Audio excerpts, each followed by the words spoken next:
really fell into sewing when I was a little girl, and my mom first taught me a few stitches when I was a Girl Scout.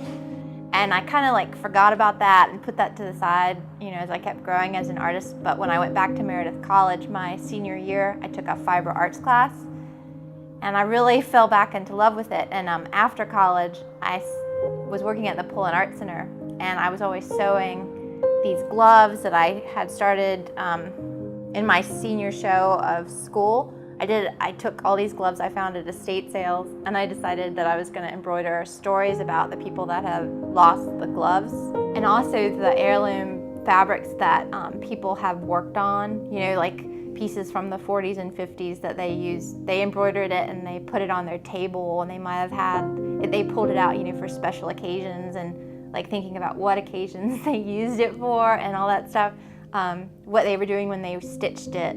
I will watch a lot of Netflix when I sew, so I binge watch things because it takes so long to sew every piece. So thinking about what those people were doing when they sewed and what I'm doing now that I'm sewing, and all the time that's passed between us sewing.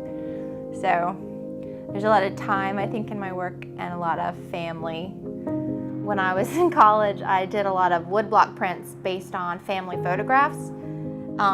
And this one's of my Aunt Betsy and my Aunt Rosa in the 70s sailing a sailboat, and I had made that into a woodblock print, and then did a lot of prints of it. So I decided, hey, I have this already, I'm just gonna sew it, and I really fell in love with that, and I got a lot of awesome comments about it, and I just decided, hey, this is really awesome, and I really fell back in love with embroidery and the stitches and the process. You're like stabbing at a piece of fabric and you're making lines, and it's really gestural, and it can't stop you from, like with an eraser and a pencil, you can like go back and change things, but once you lay down a lot of stitches, you really don't want to pull them back up again because you might tear the fabric. So it's all about the time that it takes to sew it down, and then it reflects back on a time when a lot of women did express themselves through sewing, samplers, and that's kind of a dying art now.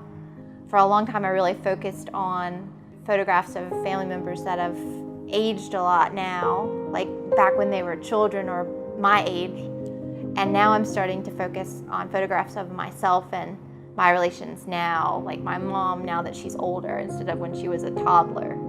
So trying to show those generational shifts.